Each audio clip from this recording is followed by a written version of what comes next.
From the Applebaum-Smith household, from our family to yours, wishing you a happy new year, a sweet new year, and a healthy new year. See you soon.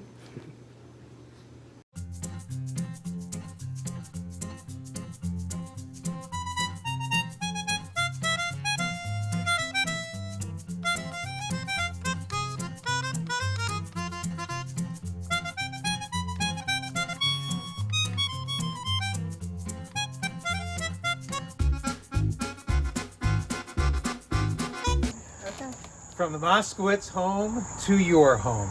We wish you a sweet and happy new year. Shana Tova Umetuka. May you have a year filled with joy and happiness and good health. Shana Tova.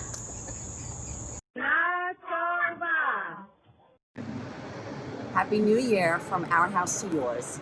Shana Tova, people. Love the Newmans. Shana Tova from our family to yours. Shana Tova from the Silvermans.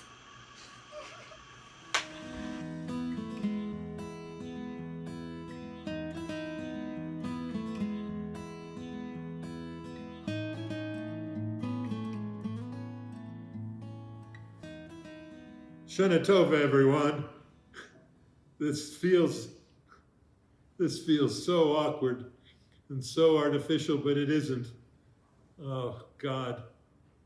I'm before you and you're before God. We're all before God, just like every other year. The only difference is I'm here in the Chabad in Aspen, Colorado, and you are all the different places you are. And it doesn't matter because we are together, just as we have been every Yontif since 1981. I want to thank Rabbi Mendel Mintz for allowing me to share this sermon in such a sacred place, in a wonderful shul here, and Dr. Alan Altman for arranging this. They are dear friends, and I am deeply grateful. So, we have to admit that this seems artificial. My friend, Stephen Leader, the rabbi of Wilshire Boulevard Temple in Los Angeles, calls what I am about to do, and almost every rabbi in the world is about to do, preaching remotely, he calls it artificial insermination. And I think it's a great line, but I respectfully disagree. I don't think it's artificial at all. This is us together, sharing our feelings of unity and our need for repentance. So let me begin to teach. Now, this is a third year in a 3-year cycle of the sermons about the Klei Kodesh, the holy objects on the Temple Mount. 2 years ago, I preached about the golden candelabrum, the swiveling menorah. And last year, about the Aron HaKodesh, the golden ark, made famous by King Solomon and Steven Spielberg. And that ark held the tablets of the law, and also, as we discovered, a jar of manna, and also Aaron's flowering staff.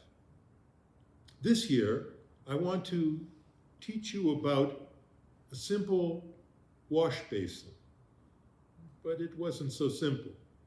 It's called the kior, and it was a copper wash basin used by the priests to wash their hands and their feet before offering sacrifices at the altar. The kior was stationed between the altar and the Holy of Holies in the temple, and it was stationed between the altar and the tent of meeting in the tabernacle that wandered with the people through the desert. We first read of the copper wash basin in Exodus chapter 30, verses 17 to 21. Then the Lord spoke to Moses, saying, "You shall also make a laver of copper, with its base also of copper, for washing. You shall put it between the tabernacle of the tent of meeting and the altar. You shall put water in it, and Aaron and his sons shall wash their hands and feet in water from it, and it shall be a statute forever to them, for Aaron and his descendants throughout their generations." So that's where we get the commandment to make the kior. But it doesn't help us to understand the origin of the copper. We find that out 8 chapters later in Exodus 38, where we read that he made the kior. It's referring to Bezalel, the great creator.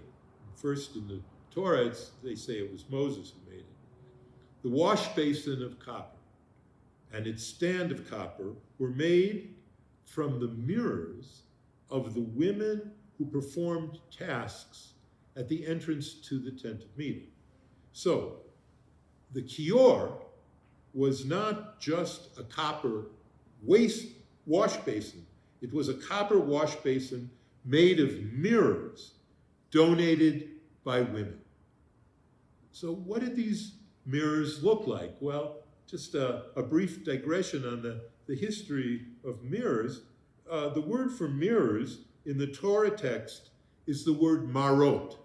It comes from the Hebrew shoresh, the Hebrew root, resh aleph he, which means to see. It's very common in Hebrew that we make a noun out of a verb by adding mem at the beginning of the word. So, ra'ah is to see, marot is a mirror, katav is to write, michtav is a letter. So the marot were the mirrors. And based on archaeological discoveries, we learned that this was the first form of a mirror, polished copper. It was used from 2000 before the Common Era until the 7th century before the Common Era, around the time of the prophet Amos. And we know from the ancient mirrors that they were slightly convex and they were polished, and that's how they served as mirrors. It was polished copper. The mirrors that we use today weren't invented until 1835 by the German chemist Justus von Liebig. In Egyptian, the word for mirror is very interesting. It's called Ankh, one of the most famous Egyptian words, A-N-K-H, which also means life. And the term is strong female associations. As Professor Janet Everhart explains, the Ankh was originally a female symbol associated with images of goddesses in the ancient Near East. Many handheld mirrors from the ancient Near East were shaped remarkably like the Ankh, and the symbol is widely used in contemporary culture to designate woman or female. You know, it's an oval with a cross on the bottom. That's the symbol of the Ankh. Of all the objects in the temple, the kior is the only one of all of the Klei Kodesh, of all of the holy objects, where the origin of the material that was used to build it was specified. The gold for the menorah could have been any gold. The gold for the Aron HaKodesh could be any gold. The oil for the menorah could be any pure oil. But that's not true for the kior. For the kior, the mirrors for the wash basin had to be collected from a specific group of women who were called the tzovot. You should know about them. They performed certain ritual tasks in front of the tent of meeting. These women, the tzovot, were the precursors to the priests in the temple. Before we had priests, we had women who were ministering to the needs of the sacrificial cult in Judaism. The word tzovot is hard to understand because it's called in biblical hermeneutics, it's called a hapax legomena in Latin, which means a word that's only used once in the whole Torah. The tzovot is only used here, so it's hard to know exactly who the women were and what it meant. Hapax legomena only occur once in the Torah. Just like, for example, the word for pastrami or spatula only occurs once in the whole Torah. We have no idea what the tzovot did or who they were. Everything about this kior, except its function of holding water and the origin of the mirrors, is mysterious. Where did these mirrors for the kior come from? Well, the answer comes from a midrash, Tanchuma Yilamdenu, of the 7th to 9th century, in which this ancient midrash, long overlooked, but now I bring it to you with love. This midrash explains everything. I read from the Tanchuma Yilamdenu. When Israel was in harsh labor in Egypt, Pharaoh decreed against them that they should not sleep at home, nor have relations with their wives. Said Rabbi Shimon bar Chalafta, what did the daughters of Israel do? They would go down to draw water from the river, and God would prepare for them little fish in the river, and they would scoop up the fish, and they would sell some of them and cook some of them, and with the money they got, they would buy wine, and then they would go out into the field, and they would feed their husbands, who were crushed from bitter slavery and hard labor. And when they had eaten and drunk, the women would take their mirrors and look into them with their husbands together, and they would play a game. They would say, I am more beautiful than you. The wife would say that. Ani na'am mimcha. And he would say, no, ani na'am mimech. I am more beautiful than you. And they would play this game with the mirrors. And that way, they would accustom themselves to desire. They would accustom themselves to desire. I love midrashic aphorisms. And they were fruitful, and they multiplied, and God took note of them immediately. Some of our sages said they bore 2 children at a time. Others said they bore 12 at a time. And still others said 600,000, and all these numbers came from the mirrors. In the merit of those mirrors, which they showed their husbands, in the midst of the harsh labor of Egyptian slavery, they raised up all the hosts of Israel that left Egypt. As it is said, all the hosts of God went out from the land of Egypt, and it is said, God brought the children of Israel out of the land of Egypt in their hosts. So, the mirrors for the kior came from the tzovot, who preserved them from the women who used them in Egypt to help blunt the pain of suffering. The Midrash Tanchuma Yilamdenu continues. As soon as the Holy One, blessed be He, told Moses to make the tabernacle, all Israel came along to contribute. Some brought silver, some brought gold or brass, some brought onyx and stones to be set into the ephod of the high priest, whereupon the women said, we want to contribute, but what have we to contribute to the offerings of the tabernacle? So what did they do? They came along and brought the mirrors and presented themselves to Moses. And when Moses saw the mirrors, he was furious with them. He said to Israel, take sticks and break the legs of those who brought the mirrors. What use are mirrors in what we are building? And then God said, Moses, you looked down on them, but it was these mirrors which raised up all the hosts in Egypt. Take them and make out of them the basin and its stand for the priests, in which they can sanctify themselves. Some midrash. God in the midrash honors what Moses was unable to honor, namely the contributions of women to the exodus from Egypt. This is a profound, ancient, feminist midrash. After all, Moses was a man, and the priests in the temple were all men, and all the rabbis were men. But the people who brought the mirrors for the kior, the ones who brought joy to their slave husbands for 400 years, the people who did not let slavery crush their spirits, those people were women, and their courage, and their mirrors, and their joyousness taught us the first great spiritual lesson of the wash basin. That lesson is this: despair is not the inevitable consequence of suffering.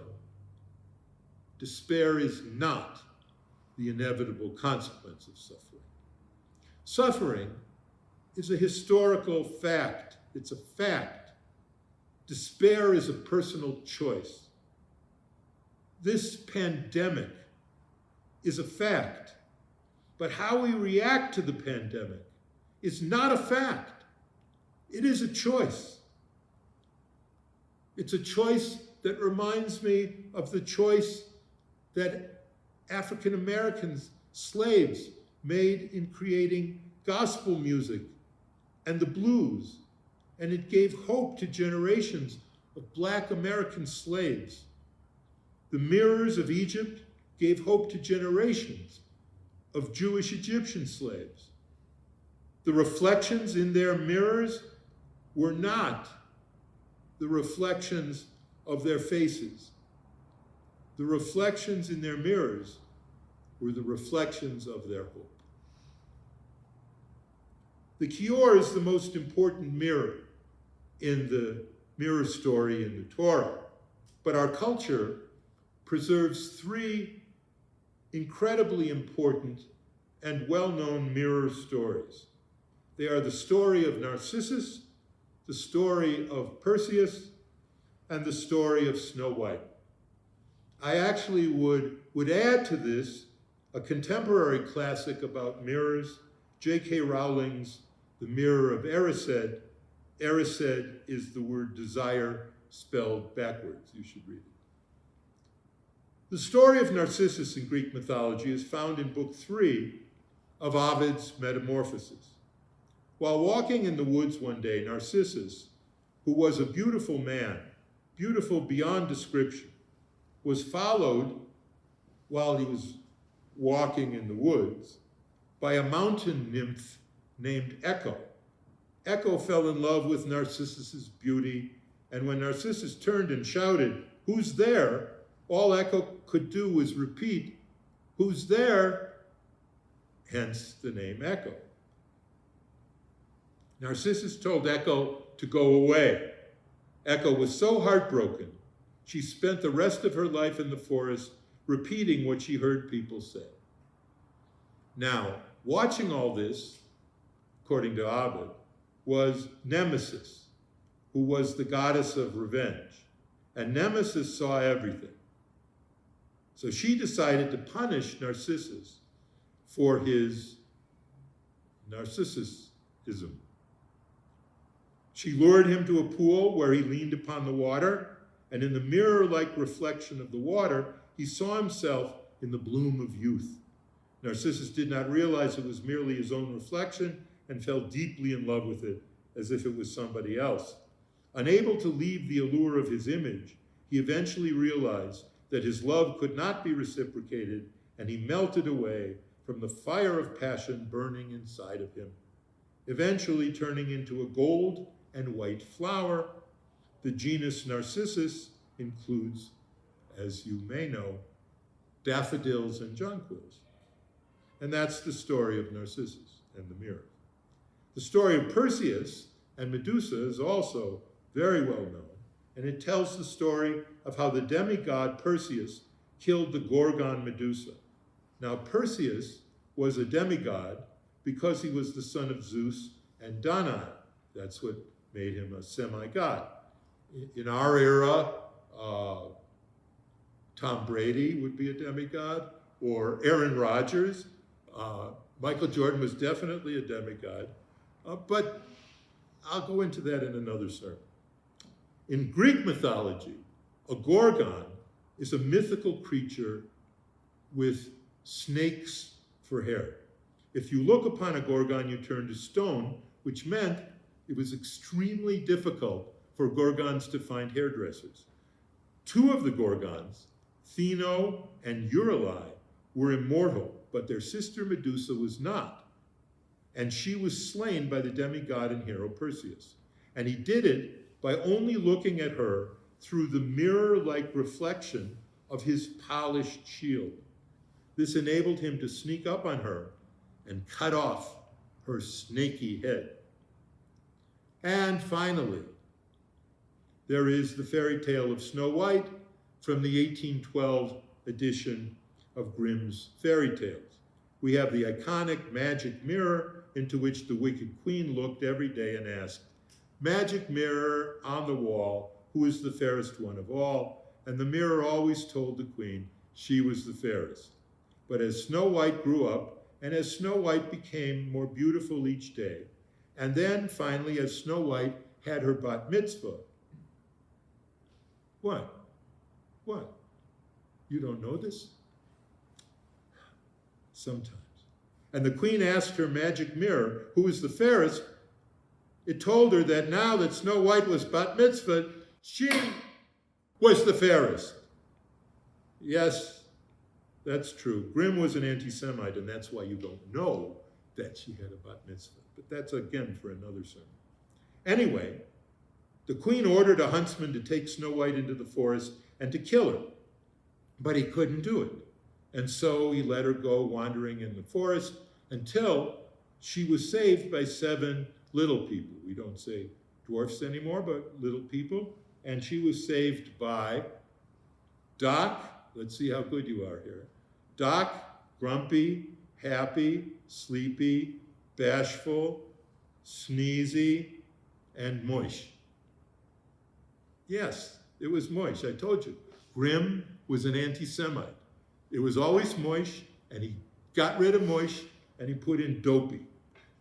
But that's for another time also. It's a lot of stuff I have to tell you at another time. So Snow White was poisoned by the evil queen, but was awakened from her sleep one day by a kiss from the prince who was her true love, and you know that all. Someday my prince will come, blah, blah, blah. That's Snow White. Now the lessons of these mirror stories, these classic cultural mirror stories, all 3 stories, they teach the second great moral lesson of the mirrored wash basin. Do not allow yourself to be seduced by appearances. Mirrors can become a seduction, getting you to believe more in outward appearances than in inward virtue. This is ultimately the seduction of narcissism, the sin of caring too much about yourself and too little about others. We live in what Christopher Lasch first called a culture of narcissism. Mirrors are the symbol of culture that cares more about how we look than what we do. Our cultural obsession with physical beauty begins early in life. In a famous study, a group of nursery school children were first taught a lesson by a master teacher, a terrific teacher, who was, coincidentally, very plain looking, not beautiful at all. And then they were taught a second lesson by a supermodel who had no experience teaching children at all. The kids were then asked, who was the better teacher? And most of them chose the supermodel. Interestingly, most of the fathers of the children also chose the supermodel. Another matter. Even the sacred texts of Judaism, I say this with great sadness, have occasionally fallen prey to the mirror's seduction and to the seduction of physical beauty. In Genesis, Rachel is praised specifically for her physical beauty, while her sister Leah is dismissed in the Torah as having weak eyes, a biblical version of the Yiddish term, mizkeit. There's even a bracha that we are commanded to say after seeing a beautiful person. I'll teach you this bracha. Baruch atah Adonai Eloheinu melech haolam. You've got that. Shekacha lo ba'olamo Brad Pitt. That's the bracha. You are blessed, O Lord our God, King of the universe, who has created a world with such beauty in it. The Brad Pitt part, I think there was another version. I'm not sure. However, I'm proud to say, even though Judaism has fallen prey to the cultural obsession with physical beauty, that Judaism regained its spiritual footing and also remained wise about the ephemeral nature of physical beauty. For example, there is a prayer for seeing a disabled or a deformed person, and that prayer you should absolutely know. Not Shekacha lo ba'olamo for beautiful people, but Baruch atah Adonai Eloheinu melech haolam meshaneh habriot. You are blessed, the Lord our God, who has made a world with so many different people. This lesson of the mirrored wash basin will change us and change our culture. Mirrors must remind us that it is virtue and not beauty that should make us gasp in amazement. A final lesson of the Kior is that the Torah is actually our mirror. Rabbi David Wolpe taught, the writer V.S. Naipaul tells of his father's bout with madness that began when he looked into his mirror and he could not see himself. That is when he knew that he was going mad. The Torah is the mirror that helps us to see ourselves, not only as we are, but as we want to be. The rabbis taught that when the Torah was given, on Mount Sinai, it appeared to each Israelite as a mirror. Each one of them saw the giving of the law as a mirror in which they saw themselves, each one of them, but they saw themselves as they really were. That is what a true mirror does, and that is what a true teaching does. Any physical mirror can reflect and see, I see you're about to eat something. But the mirror of Torah reflects a deeper truth, saying, is this what you really need to eat? Any mirror can say, I see you have just been paid for your labor. The mirror of Torah teaches us, have you set aside from your wages some of that money for the poor and for the synagogue and for those you do not know who sleep in the dust? Any mirror can reflect and say, I see that you have just been insulted or betrayed. The mirror of Torah reflects our life and says, treat every sin against you as a minor sin, and every sin you commit against others as a major sin. Ordinary mirrors show us ourselves as we are. The mirror of Torah shows us ourselves as we could be. This year, let us balance the mirrors in our life with the mirror of Torah in our life. Let us try to see ourselves the way God sees us, through the mirror of the Torah.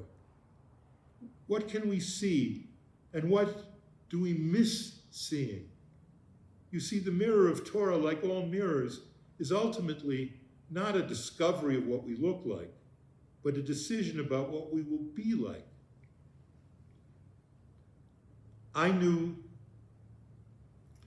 Jack Welch, may his memory be blessed, the legendary CEO of General Electric, who died last winter. And I asked Jack once, how do you run a meeting, Jack? What do you do? And he told me that in every meeting he ever led, he always asked one question, always the same question. That question was, what have we missed? The mirrored wash basin is a physical symbol of Jack's question. By looking into the mirrors, the priests were able to ask what they missed that would enable them to truly do God's work in the world. And what have we missed in our lives, our work, our synagogue, our community, our country, and our world? That is why I have given each of you in your little Yontif swag bag, and I'm going to give each of the children a mirror. Each of you will have a little mirror. Keep that mirror with you and look at yourself periodically and ask yourself Jack's question. What have I missed? The mirror and your heart will tell you. May it be God's will that when we step back from the mirrors of our lives this year, we can say, dear God, I have seen some things and I have missed some things in the mirror of my life. But this year, with your love and with your guidance, God, I will try to see everything. I am thinking now, at this moment, about Michael Jackson's song, The Man in the Mirror. It is about a man who needed to change his ways. I do not think Michael Jackson was able to change his ways. But perhaps at the end, he was at least able to yearn for the change. Maybe in God's eyes, the yearning is enough. I don't know how the boss tallies up our lives. It's above my pay grade. All I know